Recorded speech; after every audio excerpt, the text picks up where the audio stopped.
사랑하는 성도 여러분, 우리는 이 코로나 바이러스 때문에 또 여러모로 많은 고통을 당했습니다. 특별히 이런 시대, 고통이 온 세상을 뒤덮고 있는 이런 시대에 교회가 해야 될, 세상을 향하여 해야 될 역할이 무엇이겠습니까? 한마디로 그것을 우리는 선지자적인 사명이다, 그렇게 말할 수가 있는데요. 무엇보다 먼저 이런 재앙의 때에도 창조주 하나님보다 인간의 기술이나 인간의 능력, 인간 자신을 더 의지하는 교만한 세상에 대해서 하나님의 심판을 경고해야 할 것입니다. 그러면서도 사람들과 세상을 정말로 아끼시는 하나님의 마음, 우리가 찬양을 했지만 그 정말로 세상을 아끼시는 하나님의 마음, 세상이 하나님께로 돌아와서 회복되기를 원하시는 그 하나님의 간절한 마음을 이 세상에 전해야 될 것입니다. 이런 교회의 사명, 그죠? 그들의 죄를 지적을 하면서도, 그렇게 살면 망한다고 지적을 하면서도 동시에 그들이 구원받기를 원하는 하나님의 마음을 전하는 것, 이것이 교회의 선지자적인 사명이다, 그렇게 말할 수 있겠습니다. 교회가 이런 선지자적인 사명을 감당할 때 피해야 할 가장 중요한 태도, 피해야 될 태도는 이기적인 선민의식이다, 그렇게 말할 수 있습니다. 요나는 이기적인 선민의식에 젖었던 대표적인 선지자였습니다. 이스라엘이 하나님께 구원을 받고 사랑을 받는 것은 당연히 여기면서도 다른 나라는 멸망받아도 좋다, 그렇게 생각했습니다. 아마 지금 많은 유대인들 가운데는 이런 생각을 가지고 있는 사람들이 여전히 있을 것입니다. 요나서 4장은 그런 요나의 마음과는 너무나도 대조적인 하나님 아버지의 마음을 잘 보여주고 있습니다. 선지자적인 사명을 감당하는 교회가 가져야 할 하나님 아버지의 마음이 무엇인지, 이 특별히 요나와 대조되는 하나님의 마음을 함께 이 본문을 통해서 살펴보겠습니다. 오늘 우리가 읽은 그 본문의 1절 말씀에 보시면 이런 표현이 나옵니다. 요나가 매우 싫어하고 성내며, 이렇게 되어 있습니다. 매우 싫어하고 성을 내었다. 이 표현을 직역을 하자면 그 일이 요나에게 큰 재앙처럼 여겨져서 화를 내었다. 그것이 요나에게 너무나도 엄청난 재앙처럼 여겨져서 요나가 화를 내었다는 것입니다. 그러면 요나에게 재앙처럼 여겨진 그것이 무엇일까요? 그것은 바로 앞절인 3장 10절에 있습니다. 3장 10절을 한번 보시면요, 하나님이 그들이 행한 것 곧 그 악한 길에서 돌이켜 떠난 것을 보시고 하나님이 뜻을 돌이키사 그들에게 내리리라고 말씀하신 재앙을 내리지 아니하시니라. 하나님께서 회개한 니느웨 성에 재앙을 내리지 아니하셨습니다. 그런데 그 재앙을 내리지 않은 것이 요나에게는 크나큰 재앙처럼 보였다, 그 말입니다. 그죠? 하나님이 재앙을 내리시려고 했는데, 그런데 요나가 선지자적인 사명을 가지고 말씀을 전했을 때 니느웨 성 사람들이 회개하고 돌이켰습니다. 그래서 하나님이 재앙을 거두셨습니다. 그런데 요나에게는 그것이 너무나도 엄청난 재앙처럼 느껴졌다. 그래서 너무 화가 나서 하나님 앞에 지금 화를 내고 있는 것이죠. 3장에 보면 요나는 선지자로서 선지자이기 때문에 하나님께서 가서 말씀을 전하라고 하면 그 말씀을 그대로 전해야 됩니다. 근데 안 가려고 했죠. 안 가려고 하는데 억지로 하나님이 이제 한 번 더 기회를 주셔가지고 고래기 뱃속에 들어갔다가 큰 물고기 뱃속에 들어갔다가 이제 억지로 왔습니다. 그런데 하나님이 선지자로서 전하라고 하는 그 말씀을 너무나도 전하기 싫어서 억지로 설교 준비를 하나도 하지 않고, 요즘 말로 이야기하자면 설교 준비를 하나도 하지 않고 굉장히 무성의하게, 그것도 작은 목소리로 3일 길을 가야 되는데 그냥 겨우 하루 정도만 조금 가다가 40일이 지나면 니느웨가 무너지리라. 그들의 죄에 대해서, 너희들이 죄를 회개하지 않으면, 이런 악에 대해서 돌이키지 않으면 하나님이 이 성을 심판하실 것이다. 그 메시지를 너무나도 무성의하게 전했습니다. 왜 무성하게 전했을까요? 혹시라도 이 사람들이 회개해서 구원받으면 안 되기 때문이죠. 이 악한 성은 빨리 망해야 되기 때문이죠. 그런데 요나 선지자가 대충 말씀을 전했는데 그걸 어떻게 니느웨 성 사람들이 다 듣고 왕에서부터 비롯해서 백성들과 심지어는 가축들까지 금식을 하면서 혹시 우리가 이렇게 하면 하나님이 뜻을 돌이키실지 모르겠다. 그러면서 막 회개를 한 거죠. 그래서 하나님이 뜻을 돌이키신 것입니다. 얼마나 좋은 일입니까, 여러분? 설교 준비도 안 하고 대충 설교를 했는데 성도들이 다 뒤집어진 거예요. 삶이 다 변한 겁니다. 얼마나 좋은 일이겠습니까? 이렇게 기쁜 일이 어디 있겠습니까? 그런데 요나는 그게 재앙처럼 여겨서 하나님께 화를 내고 있다는 것입니다. 2절을 보시면 요나는 악한 니느웨 사람들을 용서하신 하나님께 불평을 쏟아내고 있습니다. 출애굽 때부터 우리는 사도신경을 오전에 고백했지만 이 이스라엘 사람들은 출애굽 때부터 고백해 오던 신앙 고백이 있었습니다. 그 신앙 고백까지 끄집어내 가지고 하나님 앞에 막 불평을 합니다.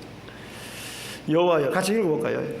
여호와여, 내가 고국에 있을 때에 이러하겠다고 말씀하지 아니하였나이까? 그러므로 내가 빨리 다시스로 도망하였사오니 주께서는 은혜로우시며 자비로우시며 노하기를 더디하시며 이내가 크시사 뜻을 돌이켜 재앙을 내리지 아니하시는 하나님이신 줄을 내가 알았음이니이다. 아멘.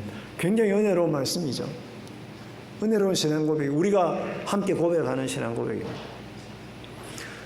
정말로 죄인인 우리들에게 하나님은 정말 은혜로우시고 자비로우시고 그리고 악한 죄인도 사랑하셔서 회개하기만 하면 하나님이 재앙을 내리지 아니하시는 정말 사랑이 풍성하신 하나님이십니다. 그리고 마지막 부분에 보시면 뭐라고 되어 있습니까? 뜻을 돌이켜 재앙을 내리지 아니하시는 하나님이신 줄을 내가 알았습니다. 그래서 내가 말씀을 안전하려고 한 겁니다. 하나님이 혹시라도 뜻을 돌이키실까 봐. 이 고백은 이스라엘 백성들에게만 해당돼야지 저 악한 니느웨 성 사람들에게도 이 고백에 하나님이 해당이 되시면 안 되는 거지 않습니까? 하나님. 그 이야기죠. 3절에 보십시오. 그들의 하나님이 되시는 것이, 이 인자하신 하나님이 그들의 하나님이 되시는 것이 얼마나 싫었던지 3절에 보면은 니느웨가 구원받느니 차라리 자기가 죽는 게 더 좋겠다. 그만큼 싫다는 거죠. 2절과 3절에 보시면 원문에는, 이 본문에는 잘 안 나오는데요. 원문에 보면은 나라고 하는 단어가 무려 9번이나 등장하고 있습니다. 얼마나 자기중심적인지 모릅니다. 열왕기하 14장 25절에 보면 요나 선지자는 이스라엘의 회복을 예언했던 애국적인 선지자였습니다. 그의 예언대로 실제로 여로보암 2세 시대에 이스라엘은 많이 회복이 됐습니다. 영토가 굉장히 넓어졌습니다. 그러니까 백성들의 입장에서는, 또 왕의 입장에서는 이 요나 선지자가 얼마나 귀하게 여겨졌겠습니까? 하나님의 말씀을 전했는데 하나님이 이스라엘을 긍휼히 여겨주셔서 영토가 넓어지게 하실 것이다 했는데 그것이 이루어진 거죠. 그런데 1장 2절에 보시면 아시리아의 성인, 여러분 1장 2절에 보면 저 큰 성읍 니느웨로 가라. 가서 그것을 향하여 외치라. 뭐라고 되어 있습니까? 그 악독이 내 앞에 상달되었음이니라. 여러분, 이 아시리아는 요나 시대에 그 죄악이 얼마나 극악했던지 하나님에게까지 상달될 정도로 하늘에까지 이를 정도였다. 그렇게 말하고 있습니다. 온갖 우상을 섬기고 약한 나라들을 침략해가지고요, 잔인하게 죽이고 약탈하고 힘없는 백성들을 압제해서 그 고통에 부르짖는 소리가 하늘 왕이신 하나님께까지 이를 정도였다는 거죠. 그래서 니느웨라고 하면 그냥 당시 사람들의 입장에서는 악의 상징과도 같은 그런 성이었다는 거죠. 또 아시리아는 언제 이 이스라엘을 쳐들어올지 모르는 그런 이스라엘의 위협적인 대적이 되기도 했습니다. 그런 악한 성이 회개한다고 심판을 하지 않으시면 어떻게 하냐는 거죠. 여러분, 한편으로 보면은요, 요나는 일관성이 있지 않습니까? 이스라엘을 위해서, 이스라엘이 하나님의 복을 받는 일을 위해서 얼마나 열심히 말씀을 전하고, 그래서 실제로 그 일이 이루어졌을 때, 그죠? 얼마나 기뻐하고 또 존경을 받았겠습니까? 그런데 이스라엘이 아닌 니느웨가 하나님의 사랑과 그 은혜를 받는 것은 견딜 수 없어 하는 거죠. 여러분, 지존파 사건을 혹시 기억하십니까? 지존파. 세어보니까 한 20년 전, 1993년인데요.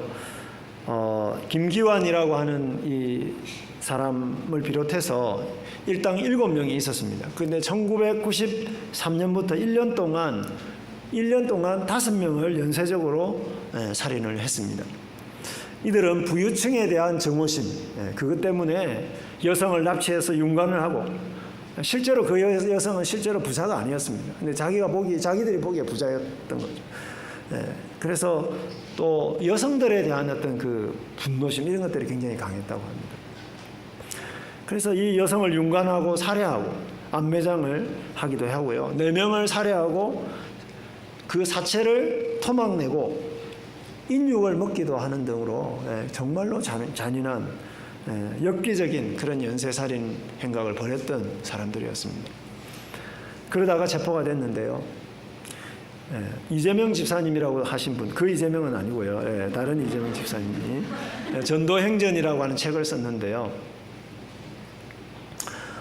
이 책에 지존파에 대한 회심의 글이 소개가 되어 있습니다. 이재명 집사님이 동역자들에게 지존파를 전도하자 이렇게 제안을 했더니 사람들이 뭐라고 이야기했겠습니까? 그런 놈들은 재판도 할 필요도 없어. 그냥 온 사람들이 다 보는 앞에서 고수부지나 한강 고수부지나 시청 광장에서 그냥 바로 사형시켜야 돼. 그럼 충분히 그 마음이 이해가 되지 않습니까? 그놈들은 구원받을 자격이 없어요. 그런 인간들은 빨리 처형을 해야 사람들이 더 이상 그런 범죄를 저지르지 않는다고. 그래도 이분은 이제 이 집사님 포기하지 않고요. 평신도 8명으로 전도 특공대를 조직해가지고 지존파 일당들에게 이웃이라는 이름으로 영치금을 넣어주고, 그리고 계속 편지를 쓴 겁니다. 하나님의 무한한 사랑이 역사하여서 이 악마들의 마음을 녹였습니다. 답장으로 이분들이 편지를 이제 쓰기 시작했는데 점점 자신들이 얼마나 극악무도한 죄를 저질렀는지, 그 죄가 얼마나 끔찍한 것인지 그런 것들을 이제 뉘우치는 그러한 내용들이 이 답장으로 전달이 되기 시작했습니다. 그리고 피해자 가족들에게 정말로 진심으로 용서를 빌었습니다.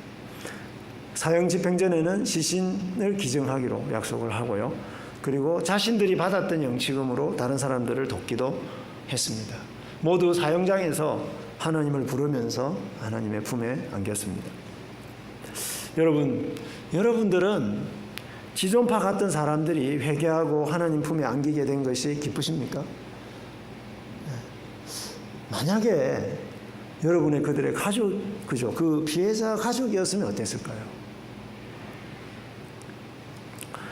어떤 형사님이 운영하는 블로그에 이 글을 실어놓고 이분이 뭐라고 썼느냐? 이분은 형사님이니까 얼마나 또 그 분노가 크겠습니까? 무법자도 하나님만 믿으면 천국 가는 더러운 세상, 이렇게 이야기를 했습니다. 요나의 마음도 이 형사님의 마음 같았을 것 같습니다. 사랑하는 성도 여러분, 우리도 혹시 요나와 같은 이기주의에 빠져 있는 것은 아닙니까? 세상 사람들이 자주 예수 믿는 사람들이 더 이기적이다, 그렇게 말하는 것을 듣습니다. 우리를 위해서 자신을 희생하신 예수 그리스도의 엄청난 은혜를 받았으면서도 자기들밖에 모른다는 거죠. 자기들이 받은 은혜를 다른 사람들에게 나눠줄 줄을 모른다는 것입니다. 그래서 다른 사람들이 어떻게 되든 상관없고, 그죠? 우리가 교회 와서 열심히 하나님 믿고 우리가 열심히 하나님 은혜를 받고 복을 받으면 된다. 그런 사람들이라면 요나와 같은 이기적인 선지자겠죠.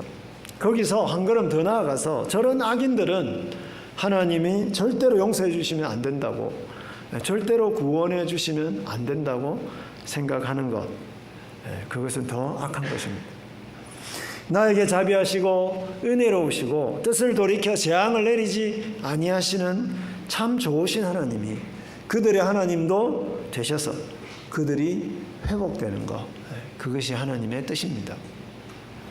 사랑하는 성도 여러분, 여러분의 마음은 어떻습니까? 하나님의 마음을 닮았습니까? 아니면 요나의 마음을 닮았습니까? 하나님의 마음을 닮으시기를 축복합니다. 하나님은 이런 이기적인 요나에게 질문을 하시죠. 4절 말씀입니다. 네가 성내는 것이 옳으냐? 네가 성내는 것이 옳으냐? 여러분, 저 같으면, 제가 만약에 하나님이신 것 같으면, 하나님이었던 것 같으면 어떻게 했겠습니까? 바로 꿀밤을 주든지, 야, 못된 놈아 하든지, 그랬겠죠. 근데 하나님은 목소리 톤을 높이지 않으셨던 것 같아요. 요나야, 네가 성을 내는 게 옳으냐? 진짜 하나님 화 안 내시는 분이죠. 노하기를 더디하시는 하나님이죠. 왜요? 요나를 가르치셔야 하기 때문에. 요나를 가르쳐야 되잖아요. 그래서 실물 교훈을 딱 준비를 하십니다. 5절에서 8절에 나오는 박넝쿨 사건이 바로 실물 교훈입니다. 5절에 보면 요나는 회개하는 니느웨 성 사람들을, 자, 이분들이 말씀을 전했는데 회개를 했으면 어떻게 해야 될까요? 진짜 선지자 같으면요. 그분들에게 하나님이 어떤 분이시고, 여러분 앞으로 이렇게 살면 안 되고 이렇게 사십시오, 뭐 인도를 하든지 가르쳐 줘야 될 거 아닙니까? 그런데 그럴 생각은 전혀 없고요. 하나님 앞에 자기가 따졌으니까, 하나님 앞에 불평을 했으니까 혹시 하나님이 자기의 말을 들으시고 이 느느웨 성을 다시 멸할지도 모른다, 이런 마음으로요 성 밖에 나가서, 그죠? 초막을 지어놓고는 거기 앉아서 니느웨 성이 어떻게 되나 이렇게 지켜보고 있었습니다. 그런 못된 요나에게 하나님은 놀라운 일을 행하시는데요. 6절을 보십시오. 자, 같이 한번 읽어볼까요? 하나님 여호와께서 박넝쿨을 예비하사 요나를 가리게 하셨으니 이는 그의 머리를 위하여 그늘이 지게 하며 그의 괴로움을 명쾌하려 하심이었더라. 요나가 박넝쿨로 말미암아 크게 기뻐하였더니. 여러분, 참 자비하신 하나님 아니십니까? 박넝쿨은, 여기서 박넝쿨은 아마도 여러분 혹시 아실지 모르겠지만 아주까리 나무 혹시 아시나요? 옛날에 비마자라고 하기도 하고 아주까리라고 하다, 어릴 때 제가 기억이 납니다. 이 나무는 뭐 그렇게 단단한 나무는 아닌 것 같고요. 약간 식물인데 그냥 이렇게 빨리 자랍니다. 굉장히 빨리 자라고 잎이 잎이 굉장히 넓은, 그래서 그늘이 이제 잘 지는. 그 초막만으로는 이렇게 그 뜨거운 사막의 햇빛을 가릴 수가 없어서 하나님이 여기서 예비하셨다라고 하는 이 마나라고 하는 단어는요, 창조주께서 어떤 것을 딱 이렇게 결정하셔서 그것을 실행하시는 그런 행동을 이야기를 하는 겁니다. 그러니까 창조주 하나님만이 행하실 수 있는 놀라운 일이죠.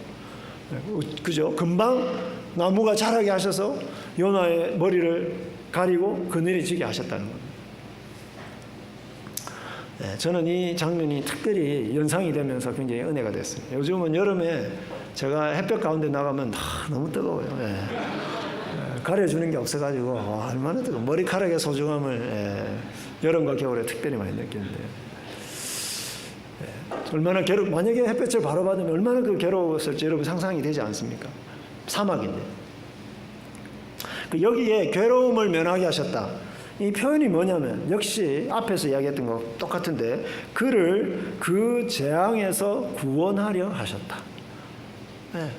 얼마나 좋으신 하나님이십니까? 그를 재앙에서 건져내시는 자비하신 하나님. 재앙에서. 2절에 있는 신앙 고백이 완벽하게 적용이 되는 거죠. 요나에게. 역시 적용되고 있습니다. 요나를 더위의 고통에서 정말로 구하시기를 원하시는 그 마음이 하나님의 마음입니다. 그렇죠. 우리를 죄와 사망의 고통에서, 크고 작은 고난에서 구하시고자 하시는 것이 하나님 아버지의 마음입니다. 이러한 하나님의 구원하심에 대한 요나의 반응은 역시나 이기적이죠. 굉장히 기뻐합니다. 악인들이 구원받는 것에 대해서는 너무나 화를 냈는데, 이 표현이 히브리어로 보면 똑같아요. 정말로 화를 냈잖아요. 여기는 정말로 기뻐하고 있습니다. 너무나도 대조적이죠. 사랑하는 성도 여러분, 우리를 향한 하나님의 사랑, 자비와 용서와 구원을 정말로 기뻐하면서 내가 미워하는 사람이나 악한 세상을 향한 하나님의 참으심과 구원에 대해서는 무관심하거나 싫어하지 않으십니까? 우리의 마음은 누구의 마음을 닮았습니까? 하나님의 마음입니까? 아니면 요나의 마음입니까? 하나님의 마음을 닮으시기를 바랍니다. 이제 하나님은 곧바로 요나에 대한 심판의 행동을 하십니다. 7절에서 하나님은 역시 창조주로서 갑자기 벌레를 딱 준비를 시킵니다. 역시 똑같은 단어입니다. 마나라고 하는 단어죠. 역시 또 창조주로서 동풍을 예비하셨다. 역시 똑같은 단어입니다. 창조주이시기 때문에, 그죠? 갑자기 벌레를 예비하셔서 그 박능쿨을 갉아먹게 하신 겁니다. 그러니까 갑자기 그늘이 없어져 버렸겠죠. 그 다음에 갑자기 뜨거운 동풍, 시로코라든지 감신이라든지 그 사막에서 불어오는 바람이 갑자기 불어오게 하신 겁니다. 그런데 여기서 갉아먹다라는 단어하고요, 쪼이다, 머리에 쪼이다라는 단어가 둘 다가 같은 단어입니다. 낙하라고 하는 단어인데 치다라고 하는 단어입니다. 이 치다라고 하는 단어는 주로 심판을 하실 때 사용하는 용어입니다. 하나님의 심판을 할 때. 그러니까 하나님께서 요나를 구원해 주셨다가 갑자기 심판을 하고 계시는 것입니다. 왜 하나님은 요나에게 이런 고통을 주시고 계실까요? 첫 번째는요, 요나 자신이나 이스라엘도 사실은 심판받아서 마땅한 자들이다 하는 것을 깨우쳐주기 위해서입니다. 사랑하는 여러분, 우리가 뭐 잘난 게 있습니까? 우리가 지존파보다 정말로 더 낫다 이렇게 말할 수 있겠습니다. 우리도 그들처럼 죽어 마땅한, 심판받아서 죽어 마땅한 자들이다 하는 것을 하나님이 이 심판을 통해, 작은 심판을 통해서 깨닫게 하시려고 했던 것이죠. 앞에 여러분 요나서 읽어보시면 요나가 몇 번이나 하나님의 뜻을 어겼는지 몰라요. 얼마나 완악하고 교만한지 모릅니다. 두 번째는요, 왜 하나님이 이 심판을 주셨을까요? 하나님이 주신 재앙을 통해서 요나가 이렇게 조그마한 재앙에도 이렇게 괴롭고 힘들고 죽고 싶을 정도인데, 여러분, 니느웨 성에 하나님이 니느웨 성 전체를 무너뜨리는 그 재앙을 주셨을 때 그 고통이 얼마나 엄청났을까를 미리 경험하도록 하신 것입니다. 그러나 요나는 그런 하나님의 마음을 몰랐습니다. 8절 하반절을 보십시오. 자기 자신에게 닥친 하나님의 재앙이 그저 힘들어서 스스로 죽기를 구했다. 하나님 차라리 나를 죽여주세요. 여러분, 얼마나 완악한지 모릅니다. 악한 니느웨를 재앙에서 건져주시는 것이 죽을 만큼 싫었듯이 자기에게 심판을 내리는 것은 그것도 죽을 만큼 싫었다는 거죠. 그런 요나에게 다시 하나님은 조용히 물으십니다. 9절 말씀 보실까요? 이 박능쿨로 말미암아 네가 성내는 것이 옳으냐? 역시 완악하게 대답하죠. 내가 성내어 죽기까지 할지라도 옳으니이다. 아마 저에게 엄청난 악을 행했던 정말 철천지 원수를 하나님이 사랑하셔서 해결시키셔가지고 구원해 주시면 아마 저도 이렇게 반응을 혹시 보일지도 모르겠습니다. 왜냐하면 요나도 굉장히 정상적인 사람입니다. 이런 요나에게, 이런 저희들에게 하나님이 하시는 말씀이 10절과 11절 말씀입니다. 가장 중요한 말씀인데요. 같이 한번 읽도록 하겠습니다. 여호와께서 이르시되 내가 수고도 아니하였고 재배도 아니하였고 하룻밤에 났다가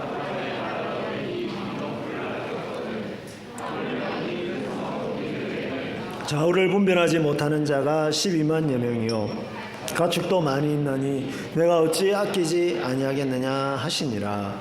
아멘. 여기서 제일 중요한 단어는 아끼다라고 하는 단어입니다.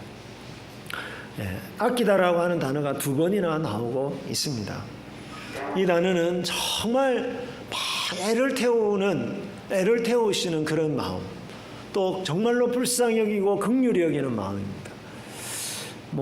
조금 비유를 하자면, 여러분 새 차를 샀는데요, 누군가 새 차를 이렇게 쭉 열쇠 같은 걸로 이렇게 쭉 긁고 지나간 것을 보셨을 때 그 마음이죠.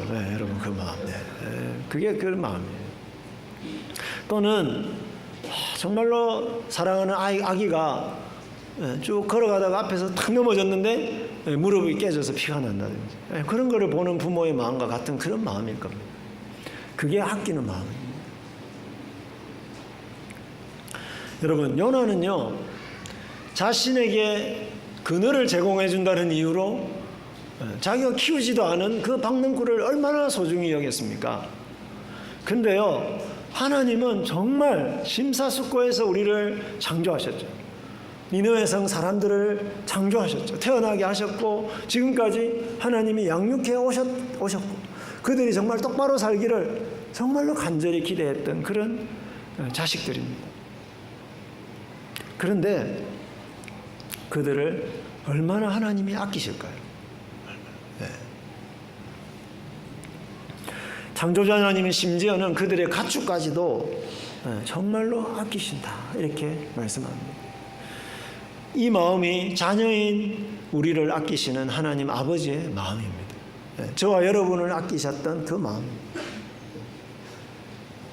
에스겔서 33장 11절, 나는 악인이 죽는 것을 기뻐하지 아니하고 악인이 그의 길에서 돌이켜 떠나 사는 것을 기뻐하노라. 베드로후서 3장 9절 같이 읽어볼까요? 오직 주께서는 너희를 대하여 오래 참으사 아무도 멸망하지 아니하고 다 회개하기에 이르기를 원하시느니라. 아멘. 이것이 하나님 아버지의 마음입니다. 하나님의 뜻은 이 세상의 멸망이 아니라 구원입니다. 하나님은 자신을 배신하고 악을 행하는 사람들이라도 심판받지 않기를 간절히 바라십니다. 어떻게 하든지 그들이 자신들의 죄를 깨닫고 회개하며 하나님께로 돌아와서 하나님이 예비하신 풍성한 생명을 박능쿨이 주는 그 그늘과 같은, 그죠? 하나님이 요나를 위해서 예비하셨던 그 큰 물고기와 같은 그러한 하나님의 특별한 은혜와 생명을 누리시기를 원하십니다. 이것이 하나님의 아끼시는 마음입니다. 왜 사람들이 악할까요? 왜 니느웨 성 사람들이 악했을까요? 왜 악을 행했을까요? 본문에 보니까 좌우를 분별하지 못해서 그렇다. 좌우를 분별하지 못해서 악한 겁니다. 지존파 사람들이 왜 악을 행했을까요? 뭐가 선인지 뭐가 악인지를 분별할 수 없었어요. 누군가가 가르쳐주지 않았어요. 왜 사람들이 예수님을 십자가에 못 박았겠습니까? 좌우를 분별하지 못했어요. 그래서 예수님 뭐라고 말씀하셨습니까? 알지 못해서, 저들이 알지 못해서 그렇게 합니다. 아버지여 저들을 용서해, 저들의 죄를 사해 주십시오. 그래서 여러분, 그런 사람들에게 선지자가 필요한 것입니다. 그들이 행하는 그 일이 악이라고, 그렇게 살면 망하고 죽는다고 가르쳐줘야 될 사람이 바로 선지자이고, 우리 교회가 이 땅에 존재하는 이유는 이 세상 사람들에게 그렇게 살면 망한다고, 그렇게 살면 죽는다고 알려줘야 되기 때문에 우리가 이 땅에 선지자로서 존재하는 것입니다. 세상이 하나님 앞에 교만해서 인간을 높이고 인간의 판단과 지혜를 우상화하면 코로나와 같은 재앙이 또다시 닥칠 것이라고 우리가 경고해야 되는 것입니다. 그런데 그렇게 할 때 어떤 마음으로 해야 되겠습니까? 온 세상 사람들을 지극히 아끼시는 하나님 아버지의 마음으로 그렇게 해야 할 것입니다. 예수님의 십자가가 우리를 아끼시는 하나님의 마음을 가장 잘 보여줍니다. 우리는 독생자를 아끼지 않고 내어주신 아버지 하나님의 그 아끼시는 마음 덕분에 저와 여러분이 구원을 받았습니다. 그러므로 우리도 믿지 않는 모든 자에 대한 하나님의 그 아끼시는 마음을 나타내어야 합니다. 특별히 여러분 교회에 출석하시다가 잘 안 나오시는 분들 계시잖아요. 또 100번을 권했는데도 여전히 말 안 들으시는 분들이 있으시잖아요. 교회 주변에. 또 특별히 그런 분들을 생각하시면서 오늘 진짜 좀 간절히 기도했으면 좋겠습니다. 우리가 정말 그분들이 이 하나님의 아끼시는 마음을 좀 깨달을 수 있도록. 저도 뭐 기도하는 사람들이 많이 있습니다. 한 20년, 30년 막 이렇게 기도하는 사람들도 있습니다. 그리고 여러분 사람들만 돌보지 마시고요. 동물들이나 이 창조 세계를 우리가 돌봐야 됩니다. 왜요? 우리는 하나님을 대리해서 이 세상을 다스리는 대리 통치자이기 때문이죠. 하나님이 교회에 이 세상을 맡겨주셨기 때문에. 그래서 지구온난화 누가 막아야 됩니까? 나라들의 회의를 통해서 막을 수 없어요. 우리 개인이 그것을 신경을 쓰고 이 세상이 정말 고통당하지 않도록 막아야죠. 사랑하는 성도 여러분, 교회와 직장과 가정과 이 세상 사람들을 떠올려 보십시오. 가장 믿고 가장 저주하고 싶은 사람들, 이 땅의 악한 사람들을 떠올려 보십시오. 그들의 죄 때문에 여러분이 진짜 고통을 당하고 있다면 그들의 죄를 고발하십시오. 하나님 앞에. 그들의 그 죄 자체는 나쁜 것이니까 하나님 앞에 고발하면서 그 아픔, 여러분의 아픔을 다 하나님 앞에 쏟아 놓으십시오. 그러나 그들이 우리의 선지자적인 외침을 통해서 죄를 깨달아서 회개할 수 있기를 간절히 기도하시기를 바랍니다. 우리의 모함이 요나의 이기적인 마음이 되지 않기를 기도하시기를 바랍니다. 코로나로 고통당하는 세상 사람들과 그 세상을 아끼시는 하나님처럼 아끼시는 저와 여러분들이 되기를 축복합니다. 죄를 죄라고 선포하되 세상의 구원을 위한 하나님의 마음을 나타내는 이러한 선지자적인 사명을 잘 감당하는 우리 작은 목자들 교회가 되기를 간절히 축원합니다. 기도하겠습니다.